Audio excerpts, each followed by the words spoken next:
बोलिए भक्तवत्सल भगवान की जय। जय जय श्री राधे श्याम। हरि ओम तत्सत श्रीमते रामचंद्राय नमः। नमः। ओम नमः परमहंसास्वादित चरण कमल चिन्मकरंदाय भक्त जन मानस निवासाय श्री रामचंद्राय कृष्णाय वासुदेवाय हरे परमात्मने प्रणतक्लेशनाशाय गोविंदाय नमो नमः। नमः। सीतानाथ समारंभां श्रीरामानंदादि मध्यमाम् अस्मदाचार्यपर्यन्तां वन्दे गुरुपरम्पराम्। प्रह्लाद नारद पराशर पुंडरी व्यासाम्बरीश शुक शौनक भीष्म दाल विहान रुक्मांगदार्जुन वशिष्ठ विभीषणादीन पुण्यानिमान परम भागवतान नमामि। नमः। चार जुगन में भक्त जे तिनके पद की धूरी सर्वस्व सिर धरि राखियों मेरी जीवन मूरी। भक्त भक्ति भगवत गुरु चतुर नाम बपुए भगवान आवाज कम आ रही इनके है। पद इनके पद वंदन किए नाशे विघ्न अनेक। ये कूलर बंद कर दो। श्री राम जय राम जय जय राम। श्री राम जय राम जय जय राम। श्री राम श्री जय राम जय जय जय जय राम। श्री श्री राम राम जय जय राम राम जय जय जय जय राम। श्री राम जय राम जय जय राम। श्री राम जय राम जय जय राम।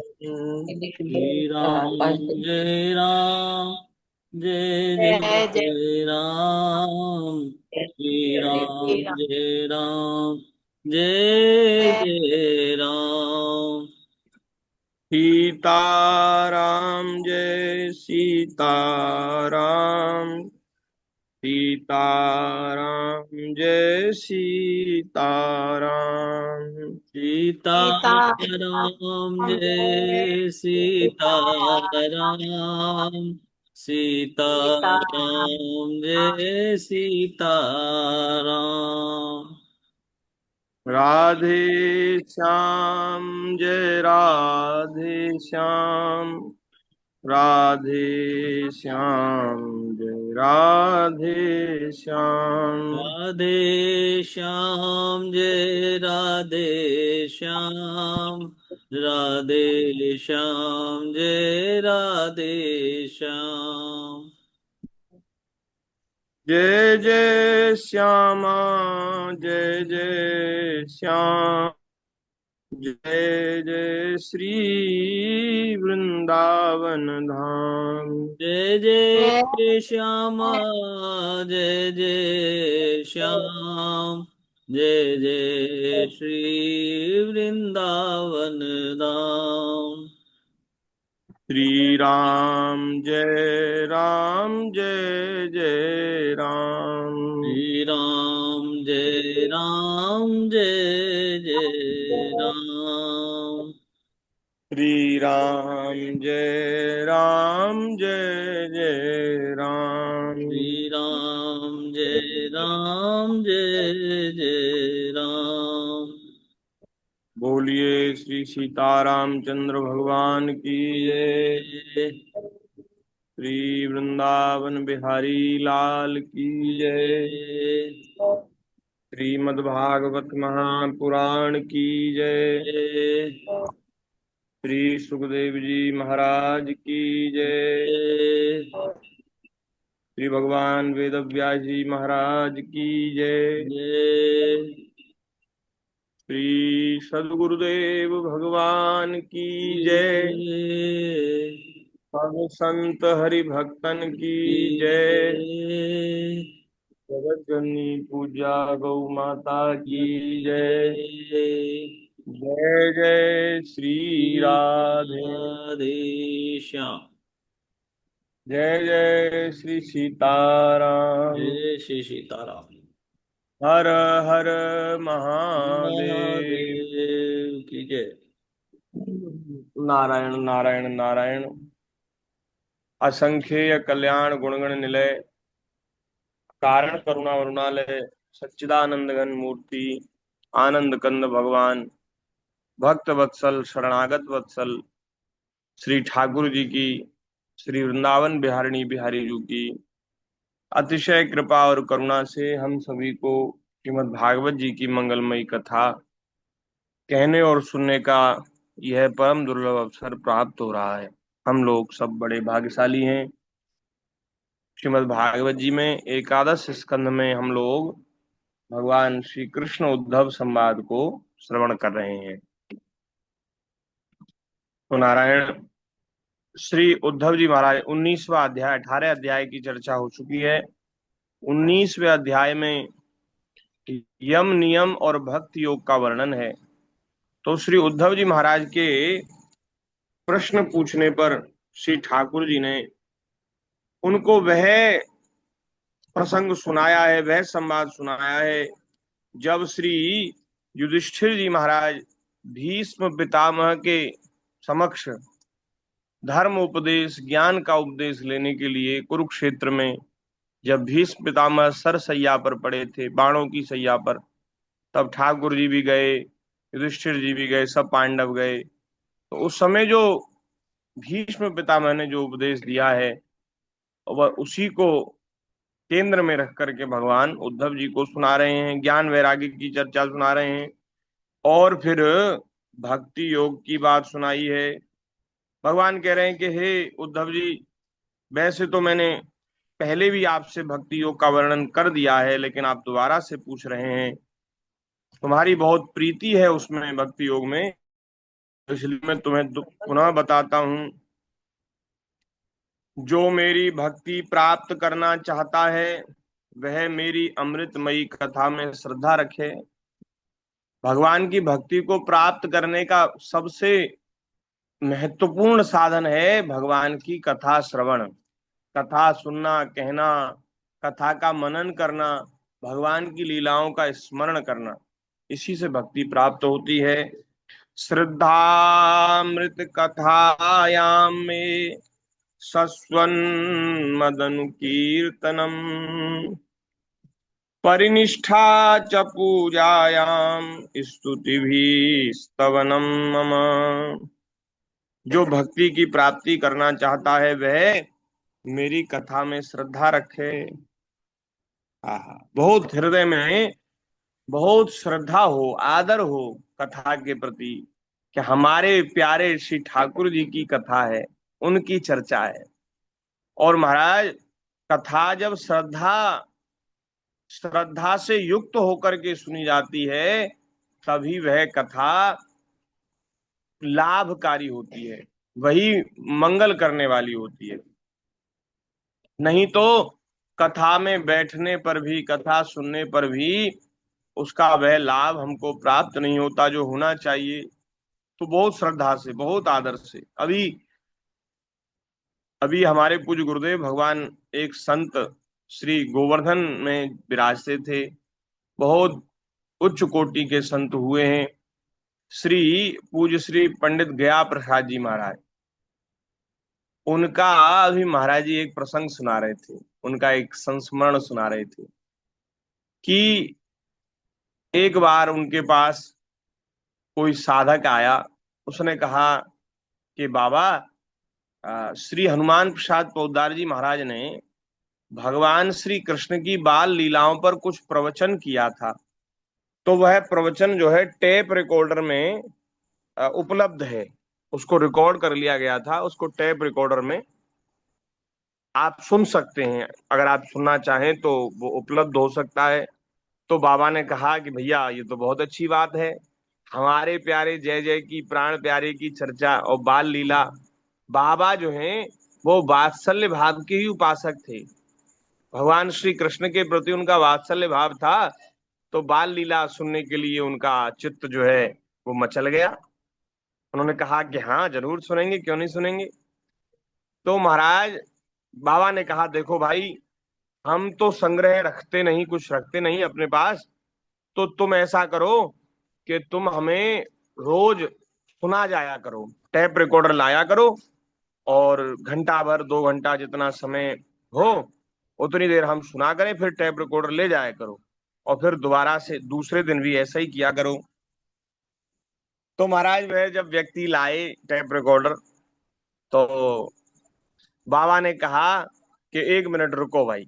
तो जिस चौकी पर बैठे थे उस चौकी से बाबा उतर गए, और उस चौकी पर बढ़िया सुंदर नया कपड़ा बिछवाया, नया कपड़ा बिछवाया, और चौकी के ऊपर आसन लगा करके टेप रिकॉर्डर को रख दिया। हे, टेप रिकॉर्डर को विराजमान कर दिया, और स्वयं नीचे बैठ गए। जैसे कोई वक्ता, जब जब कोई वक्ता कथा सुनाता है तो ऊंचे आसन पर बैठता है ना, तो ऊंचा आसन तो टेप रिकॉर्डर के लिए नीचे बैठ गए, और हाथ जोड़ करके ऐसे बाबा बैठे कथा सुनने के लिए, जैसे साक्षात श्री भाई जी, श्री हनुमान प्रसाद पोद्दार जी ही कथा कहने के लिए बैठे हों। तो बहुत श्रद्धा पूर्ण होकर के बाबा ने कथा सुनी। तो इस प्रकार से महाराज, हमारे महाराज जी बता रहे थे कि देखो, महापुरुषों के जीवन से सीखना चाहिए कि कथा के प्रति कैसी श्रद्धा होनी चाहिए। हम लोग कथा किस प्रकार, किस श्रद्धा से युक्त होकर के सुने, ये महापुरुषों के जीवन से हमें सीखना चाहिए। बहुत प्रेम से, बड़े हृदय से, व्याकुलता से, श्रद्धा से। अगर कथा में श्रद्धा होगी तो कथा सुनने से बहुत लाभ होगा, बहुत अंतःकरण बड़ी जल्दी द्रवित हो जाएगा। लेकिन कोई कहे, कोई प्रश्न करे, बोले महाराज हमें तो कथा में ऐसी श्रद्धा नहीं जैसा आप कह रहे हैं, अभी तो हम तो कथा सुनने ही लगे हैं, अभी तो श्रद्धा नहीं हुई। तो श्रद्धा नहीं है फिर भी सुनो। और ये जो चर्चाएं जब आती हैं ना कथा सुनते सुनते, तो इन चर्चाओं को सुन करके उस श्रद्धा को हृदय में धारण करो। सुनते सुनते श्रद्धा हो जाएगी, और श्रद्धा हो जाएगी तो फिर जब श्रद्धा पूर्ण हृदय से हम कथा सुनेंगे, तो फिर अंतःकरण में बहुत जल्दी भक्ति की, प्रेम की उत्पत्ति हो जाएगी।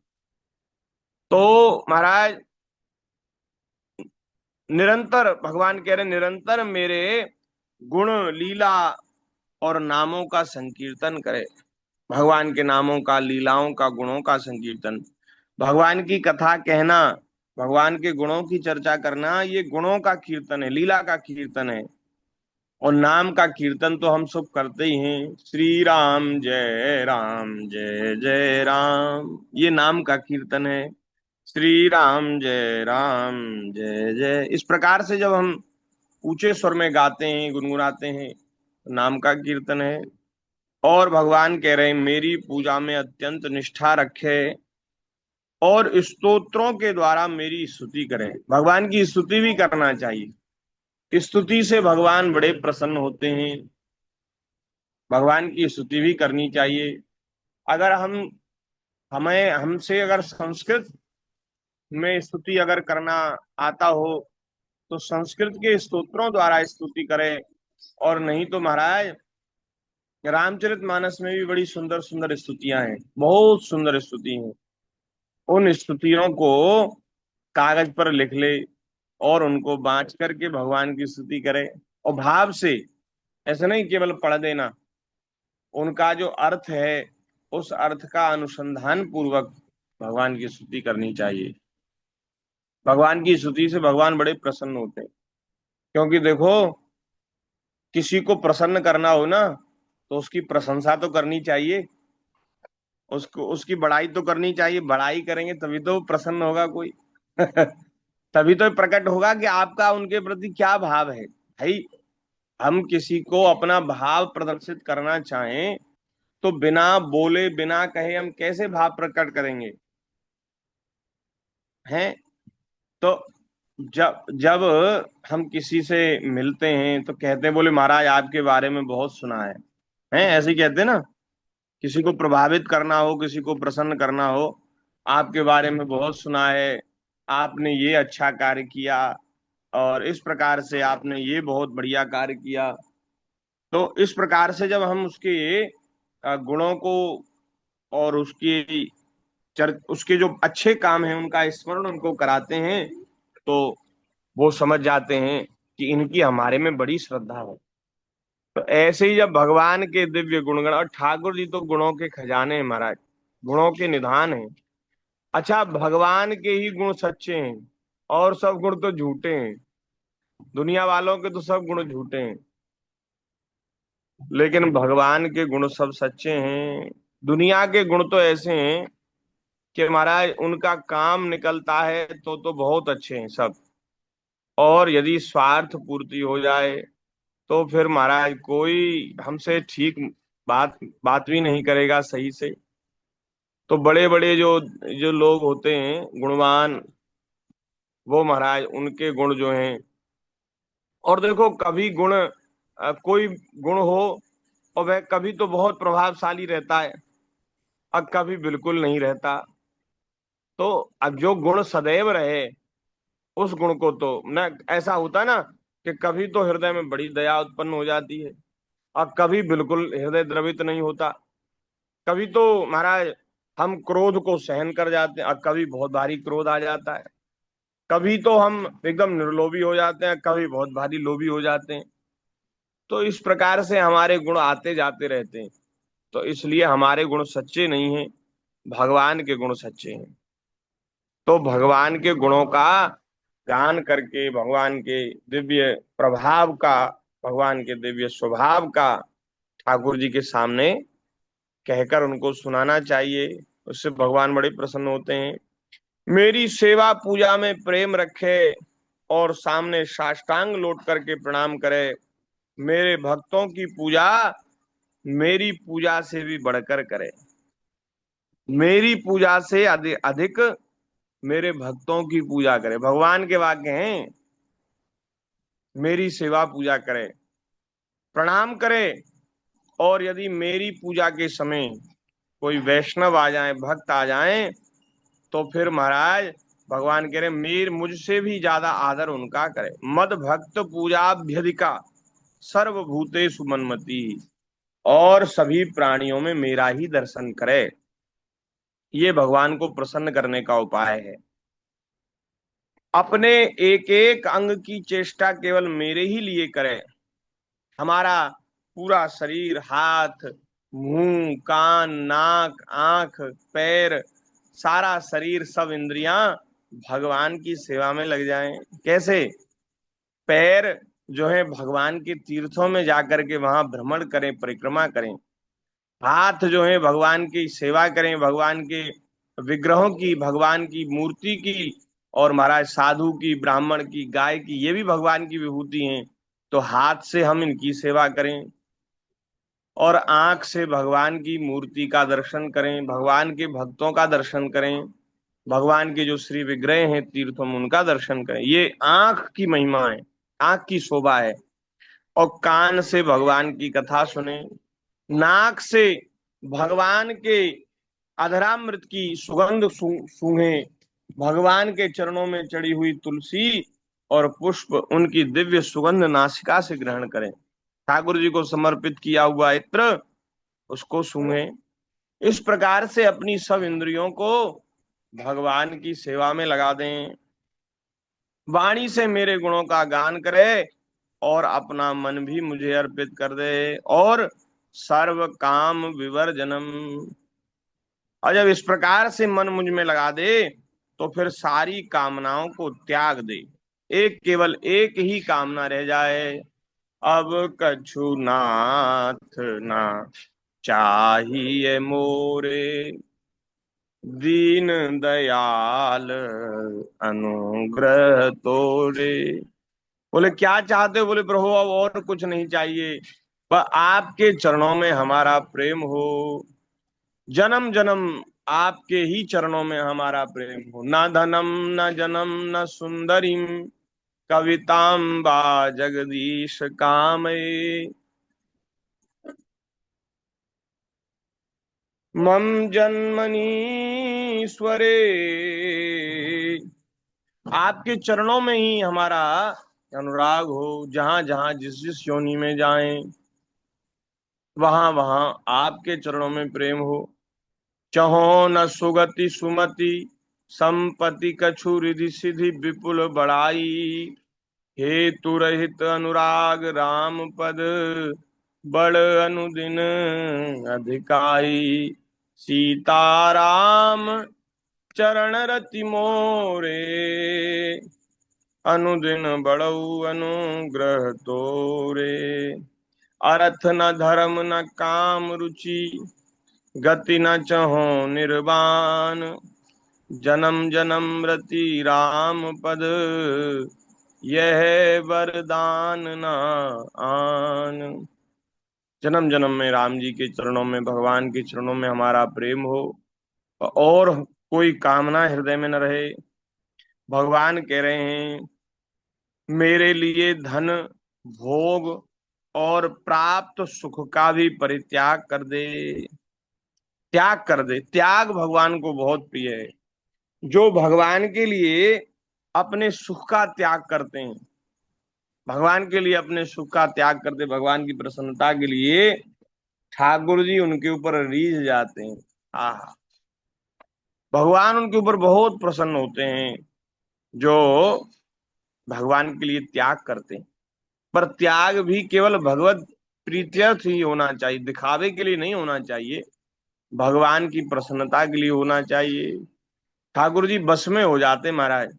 भगवान सोचते हैं कि अरे ये भक्त जो है, इसने मेरे लिए घर का त्याग कर दिया, स्त्री पुत्र का त्याग कर दिया, धन संपत्ति मकान सबका त्याग कर दिया। अब भगवान सोचते हैं इसको मैं क्या दे दूं, इसको मैं अपने आप को देख करके भी मैं इसके त्याग का बदला, इसका जो प्रेम है उसका बदला मैं नहीं चुका सकता। गोपियों से भगवान कहते हैं ना, कह रहे गोपियों तुमने मेरे लिए अपने अपने पति पुत्र का त्याग कर दिया, घर परिवार का, कुल कुटुंबियों का त्याग कर दिया।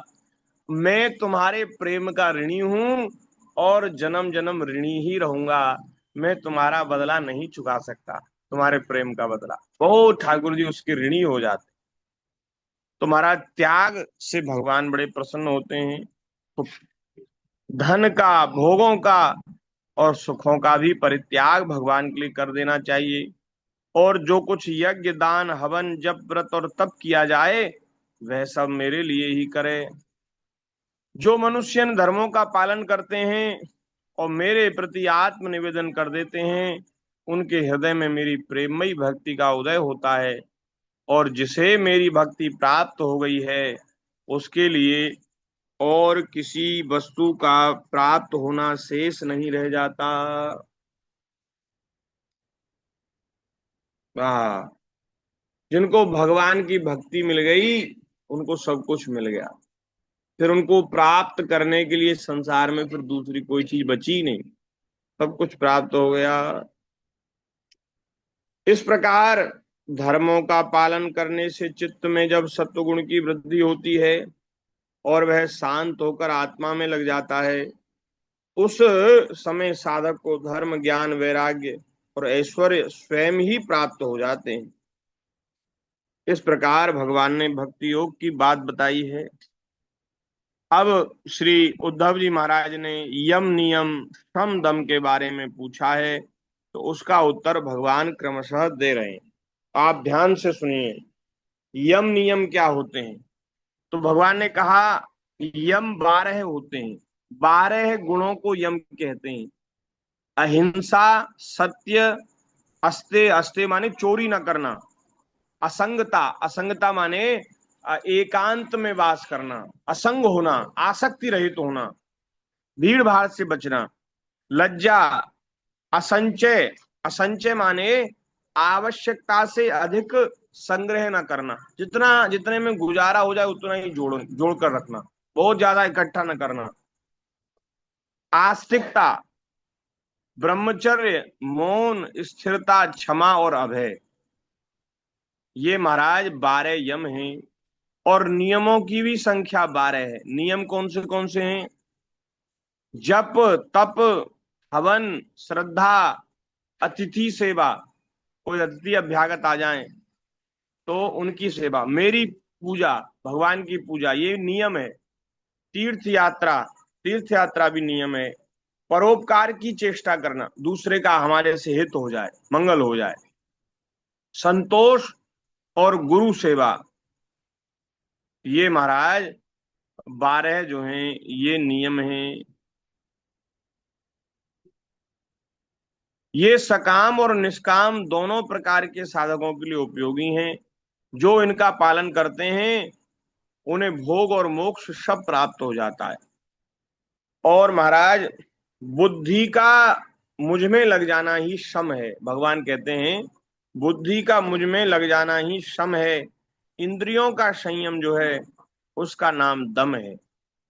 शम, सम माने बुद्धि भगवान में लग जाना, और दम माने इंद्रियों का निग्रह हो जाना, संयम हो जाना। न्याय से प्राप्त दुख के सहने का नाम तितिक्षा है। धर्म पालन में, कर्तव्य पालन में और न्याय के पालन में जब कोई कष्ट आ जाए जीवन में तो उसको सहन कर लेना तितिक्षा है। तितिक्षा। जिव्या और जननेन्द्रिय पर विजय प्राप्त करना धैर्य है महाराज। किसी से द्रोह न करना, सबको अभय देना, ये दान है। दान क्या है? रुपए पैसे का दान नहीं ना। किसी से बैर न करना, सबको अभय दे देना। हमसे किसी को भय नहीं है, हम किसी का बुरा न करेंगे न सोचेंगे। यही सबसे बड़ा दान है सभी प्राणियों को। मनुष्य ही नहीं, पशु पक्षी भी हमसे निर्भय हो जाएं, ऐसा हमारा ये सबसे बड़ा दान, अभय दान, यही दान है महाराज। कामनाओं का त्याग करना ही तप है। ए, कामनाओं का त्याग करना ही तप है। अपनी वासनाओं अपनी वासनाओं पर विजय प्राप्त करना शूरता है। और सर्वत्र समस्वरूप सत्य स्वरूप परमात्मा का दर्शन ही सत्य है। सत्य क्या है? सब जगह भगवान का दर्शन, यही सत्य है। और दुनिया तो सब असत्य है, झूठी है। ये सब प्रपंच झूठा है। बेटा बेटी, धन दौलत, मकान दुकान और महाराज संपत्ति, खेत खलिहान, सब झूठा है, धोखा है महाराज, असत्य है। केवल सब जगह भगवान ही भगवान है और ठाकुर जी ही अपने में सब लीला कर रहे हैं। यही सबसे बड़ा, सबसे श्रेष्ठ सत्य है। इसी प्रकार सत्य और मधुर भाषा को भी महात्माओं ने रित कहा है।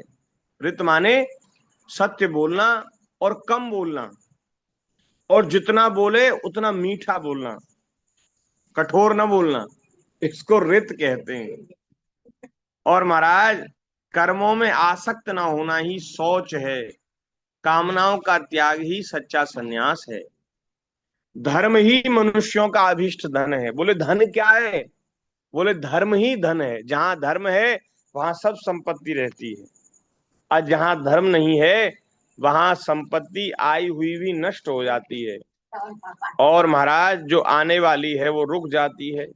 और जहां धर्म होता है, जिम सब संपत्ति नहीं बुलाए, धर्मशील पहीं जाहि सुभाए। संपत्तियों को बुलाना नहीं पड़ता। धर्मशील व्यक्ति के पास सारी संपत्ति, सब संसार का सुख जो है वो बिना बुलाए आ जाता है। कैसे आ जाता है?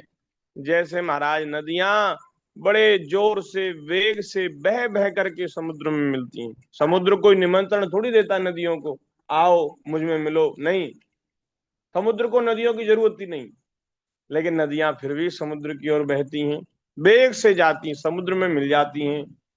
ऐसे ही महाराज जो धर्म का आचरण करते हैं, धर्म का आश्रय लेते हैं, उनके पास सब संपत्ति आ जाती है। जिम सब संपत्ति वे नहीं बुलाए, धर्मशील पहीं जाहि सुभाए। तो सबसे बड़ा धन क्या है?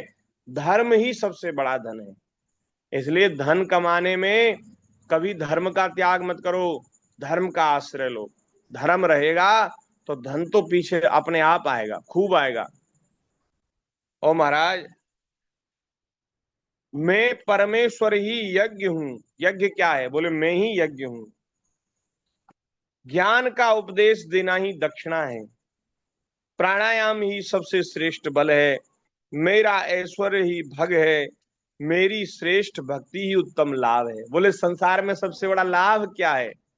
भगवान कह रहे मेरी भक्ति ही सबसे बड़ा लाभ है, और कोई लाभ नहीं, और सब घाटा ही घाटा है। संसार शरीर को प्राप्त करके, मनुष्य देह को प्राप्त करके और सब तो कमाया, लेकिन भगवान का भजन नहीं किया, भक्ति नहीं की, तो सबसे बड़े घाटे में रह गए। बहुत घाटा, बहुत नुकसान। और कुछ नहीं कमाया पर भगवान की भक्ति करी, तो सबसे बड़ा लाभ यही है। सकल भुवन मध्य निर्धनास्ते धन्या निवसति हृदय येषाम श्री हरेर भक्ति रेखा। श्री व्यास भगवान श्रीमद् भागवत जी के महात्म्य में लिख रहे हैं कि भैया सारे ब्रह्मांडों में वे ही लोग धन्य हैं, भले ही निर्धन हैं, धन नहीं है, लेकिन फिर भी वे बड़े भाग्यशाली हैं, बड़े धन्य हैं। बोले कौन? जिनके हृदय में भगवान की एकाकी भक्ति, अनन्य भक्ति जिनके हृदय में बसती है। निवसति हृदय शाम श्री हरेर भक्ति रेखा। तो भगवान की भक्ति ही सबसे बड़ा लाभ है। और महाराज, सच्ची विद्या वही है जिससे ब्रह्म और आत्मा का भेद मिट जाए। पाप करने से घृणा होने का नाम ही लज्जा है। निरपेक्षता आदि गुण ही शरीर का सच्चा सौंदर्य है। स्त्री हैं, दुख और सुख दोनों की भावना का सदा के लिए नष्ट हो जाना ही सुख है। सुख क्या है? बोले संसार में जो अनुकूल प्रतिकूल परिस्थितियों में हमारे मन को जो सुख और दुख का बोध होता है, भावना होती है, वो भावना ही मिट जाए, वही सुख है। विषय भोगों की कामना ही दुख है। बोले दुख क्या है? हम भोग भोगना चाहते हैं, यही सबसे बड़ा दुख है।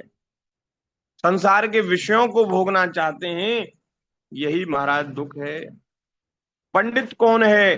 बोले जो बंधन और मोक्ष का तत्व जानता है, जो ये जानता है कि बंधन क्या है और जो ये जानता है कि मुक्ति क्या है, बोले वही पंडित है। ये जो वेद शास्त्र पढ़ करके विद्वान हो जाते हैं और फिर महाराज अपनी विद्या का सब जगह प्रदर्शन करते हैं, और घरों में जो आकर के जो पंडिताई करते, पुरोहिताई करते हैं, वास्तव में उनको तो पंडित कहा जाता है। लेकिन वास्तव में पंडित कौन है, विद्वान कौन है? जो बंधन और मोक्ष को जानता हो, वो विद्वान है। शरीर आदि में जिसका मैंपन है, वही मूर्ख है। मूर्ख कौन है? बोले जो शरीर को अपना स्वरूप मानता है, वही मूर्ख है। और महाराज, सुमार्ग क्या है? जो संसार की ओर से निवृत्त करके मुझे प्राप्त करा देता है, मेरी प्राप्ति करा देता है, वही सुमार्ग है, वही सच्चा मार्ग है। और महाराज, कुमार्ग वही है जब चित्त बहिर्मुख हो जाए। चित्त की बहिर्मुखता, यही कुमार्ग है। चित्त की बहिर्मुखता माने क्या? चित्त की बहिर्मुखता माने अपने आत्मा में ही, अपने अंतःकरण में ही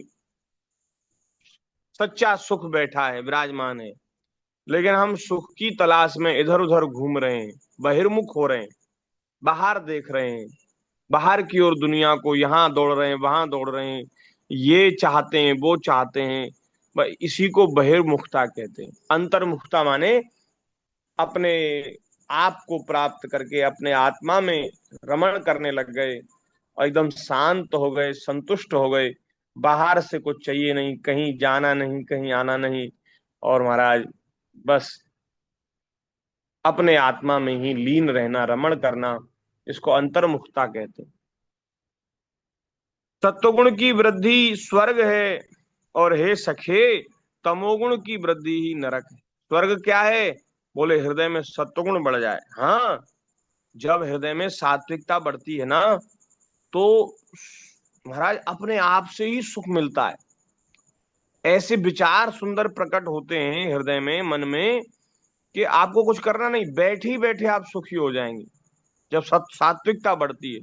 और महाराज जब तमोगुण बढ़ता है तो अपने आप बैठे बैठे ही दुखी हो जाओगे। इतनी बातें दिमाग में चलेंगी, घूमेंगी। अब इतनी बातें दिमाग में चलेंगी कि वो शांत नहीं होने देंगी, सुखी नहीं होने देंगी, दुखी कर देंगी। तो महाराज तमोगुण से ये होता है, क्रोध आता है, दूसरे से बैर द्वेष और लोभ, काम, क्रोध, ये सब बढ़ते हैं जहाँ तमोगुण रहता है।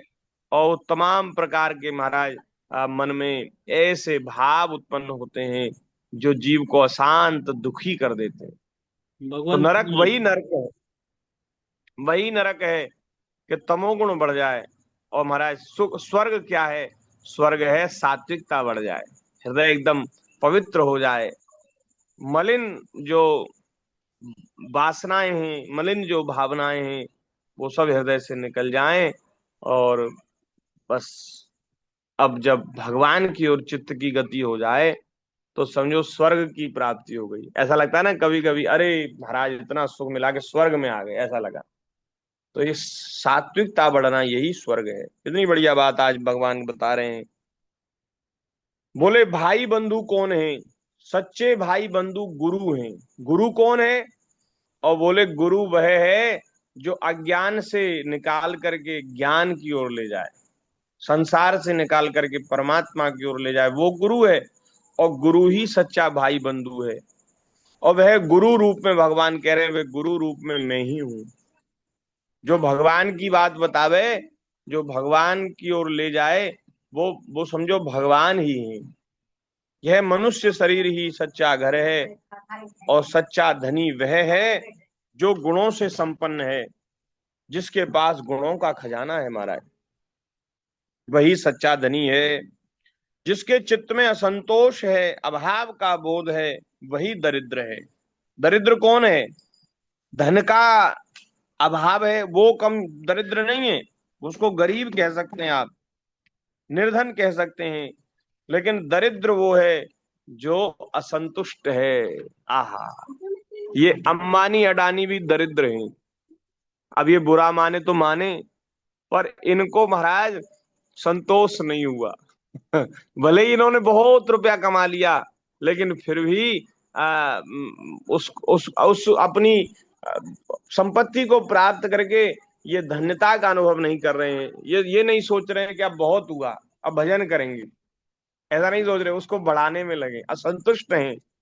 जिसके चित्त में अभाव का बोध है, बढ़िया सुख सुविधा में रख दिया खूब, एक नंबर, लेकिन वहां भी कहते हैं अरे महाराज सब कुछ तो है, लेकिन इस चीज की कमी है, ये और होता तो आनंद आ जाता। तो जहां जिसको अभाव ही अभाव दिखता है,